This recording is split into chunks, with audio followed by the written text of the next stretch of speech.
12টা থেকে রাত্রি 11 থেকে 1 পর্যন্ত আমাদের এই চণ্ডীপুর লোকাল কমিটির অফিসটার উপর আক্রমণ সংঘটিত হয়।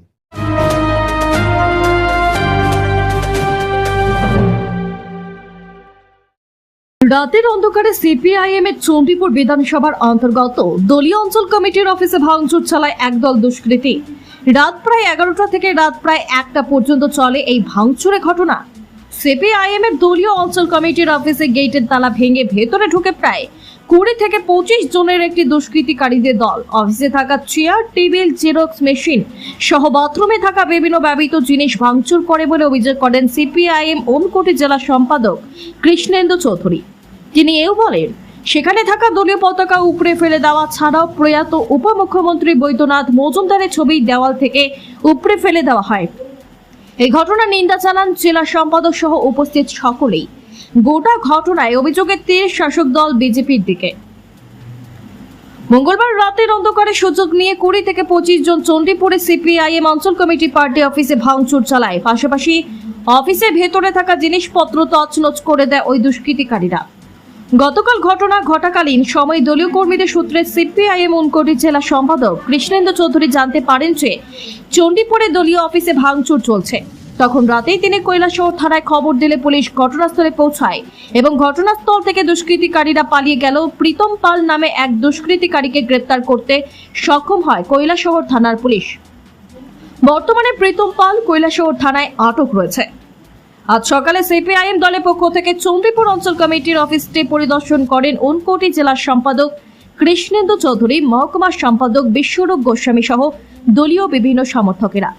গতকালের এই অপ্রীতিকর ঘটনায় কৈলাসহর থানায় একটি এফআইআর দায়ের করা হয়েছে বলে জানান জেলা সম্পাদক এবং তিনি এও বলেন, ঘটনাস্থল থেকে প্রীতম পাল নামে যে দুষ্কৃতিকারীকে আটক করা হয়েছে তাকে পুলিশ ঠিকঠাকভাবে জিজ্ঞাসাবাদ করলে বাকি 20-25 জন দুষ্কৃতিকারীদের নাম সামনে আসবে বলে তারা আশাবাদী। সাংবাদিকদের মুখোমুখি হয়ে মহকুমা সম্পাদক বিশ্বরূপ গোস্বামী বলেন, চণ্ডীপুর বিধানসভা কেন্দ্রের এই দলীয় আঞ্চলিক অফিস প্রতিবার নির্বাচনের পর আক্রমণ করা সহ জ্বালিয়ে দেওয়ার চেষ্টা করা হয়েছে। আর এবারে লোকসভা নির্বাচনের ফল ঘোষণার পরও ঠিক একই ঘটনা ঘটল। দেশব্যাপী বিজেপির যে ফলাফল হয়েছে তাতে একক সংখ্যা গরিষ্ঠতা পায়নি বিজেপি। গণদেবতারা তাদের বার্তা দিয়ে দিয়েছেন। এভাবে দলীয় অফিস ভাঙচুর করে সিপিআইএমকে দমানো যাবে না বলেও তিনি দাবি করেন। গোটা ঘটনায় চাঞ্চল্য ছড়িয়েছে এলাকা জুড়ে। কৈলাসহর থেকে শুভঙ্কর দাসের রিপোর্ট, RTV ত্রিপুরা।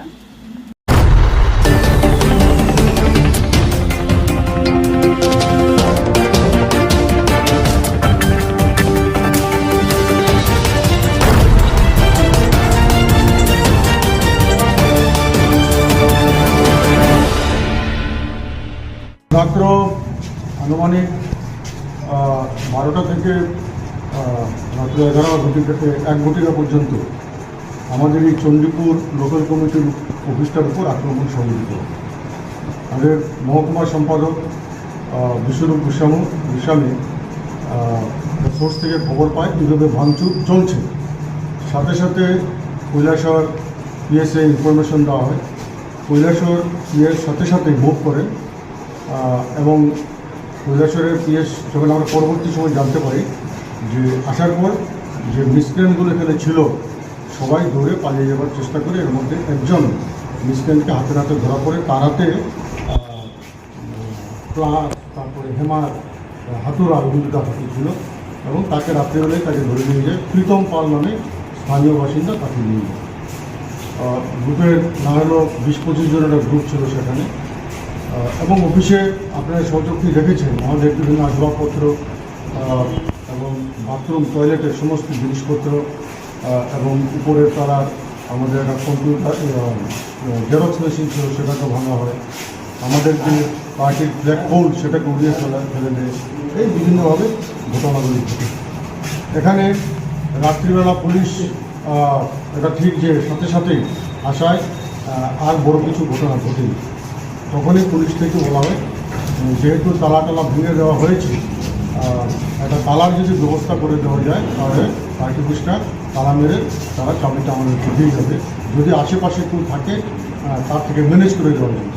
আমার কাছে খবরটা আসার পর আমি স্থানীয় আমাদের পার্টির অঞ্চল কমিটির সদস্য জীবন দেবনাথের সাথে কথা বলি। উনি তখন ঘুমে স্বাভাবিকভাবে রাত্রে 1:15 বাজে, তখন তার কেউ জেগে থাকার কথা নয়। উনি ঘুম থেকে উঠে আমার ফোন ধরেছেন। আমি বলেছি এই ঘটনা ঘটেছে, এখন আর তোমার বেরোয়ার দরকার নেই, তুমি একটা তালার ব্যবস্থা করো, তোমার থেকে তালা চাবি নিয়ে 45টা তালা পুলিশেই সেখানে দেবে এবং তোমার হাতে চাবিটা দিয়ে দেবে। জীবন দেবনাথ সেই মোতাবেক একটা তালা চাবির ব্যবস্থা করেছেন। পুলিশ সেখানে আমাদের মেইন গেটে সেই তালা চাবি ব্লক করে, চাবিটা আবার জীবন দেবনাথের হাতে ব্লক করে তারা দিয়েছে। আমরা এই ব্যাপারে আজকেই কৈলাসহর পিএসে একটা এফআইআর করেছি এবং যে ছেলেটাকে পুলিশ হাতে নাতে ধরেছে তাকে ইনভেস্টিগেশন ঠিকমতো করলে পরে যার কারা কারা ছিল সেই নামগুলো বেরিয়ে আসবে, সেটা আমরা বলেছি। এবং এটা আজকের ঘটনা না, আমাদের এই 2018 সালে যেদিন ত্রিপুরা রাজ্যে বিজেপি আরপিএফটি সরকার প্রতিষ্ঠিত হয়, সেই দিনে রাত্রে আমাদের অফিসের উপর আক্রমণ এবং আগুন দিয়ে জ্বালিয়ে দেওয়ার চেষ্টা করে ফায়ার সার্ভিস পুলিশ এসে। তারপরও এই অফিসে অস্ত্র আছে বলে অফিসটাকে প্রায় 6 মাস বন্ধ করে রাখা হয়। আমরা আইনি লড়াইয়ের মাধ্যমে আমরা অফিস আবার সেখানে পরিবর্তন করি। এইভাবে একটার পর একটা আক্রমণ। জানেন আমাদের শ্রদ্ধেয় জননেতা বৈদ্যনাথ মজুমদারের যে মূর্তি আমরা বসিয়েছিলাম সেটাকেও ভেঙে ফেলা হয়েছে এবং পরবর্তী সময়ে এই যে ভেগের উপর জায়গা ছিল এটাকেও ভেঙে হয়েছে, এমন হিংস্র। এবং এটা ঠিক গতকালকে নির্বাচনে সারা দেশে মোদী লহর যে নাই সেটা পরিষ্কার হয়ে গেছে। তাই তারা হতাশ, বিজেপি এককভাবে সরকার করতে পারবে না, এটা ফলাফলই সেখানে পরিষ্কার হয়ে যাচ্ছে। সেই জায়গায় হতাশার মাধ্যমে এই সমস্ত কাজগুলি করছে এবং আমাদের রাজ্যেও ফলাফল, যেটা আমরা আগেও বলেছি যে এই ধরনের ফলাফল হবে এই লোকসভা নির্বাচনে, কারণ মানুষ ভোট দিতে পারেনি। আমরা পুলিং এজেন্ট যারা করেছিলাম তাদেরকে এজেন্ট থ্রেট করা হয়েছে, ভোটের দিন থ্রেট করা হয়েছে। এটা বিরাট অংশের মানুষ ভোট দিন, কোনো জায়গায় ছাপাও হয়েছে দুর্গা লোকসভা কেন্দ্রে। আগে এখানে তো আর ভোট কী হবে? এই সামগ্রিক বিষয়গুলো আপনাদের মাধ্যমে আমরা নিচ্ছি, আপনারা সেটা নেন এবং বিজেপি যে পায়ের তলায় যে মাটি সরে যাচ্ছে সারা ভারতবর্ষ থেকে, এটা গতকালকে ফলাফলেই সেটা পরিষ্কার হয়ে গেছে। এবং আগামীতে এই পার্টি অফিস ভেঙে বা আমাদের কর্মীদের হুমকি দিয়ে যদি আমাদেরকে দমিয়ে রাখবে বলে মনে করে তারা ভুল করছে।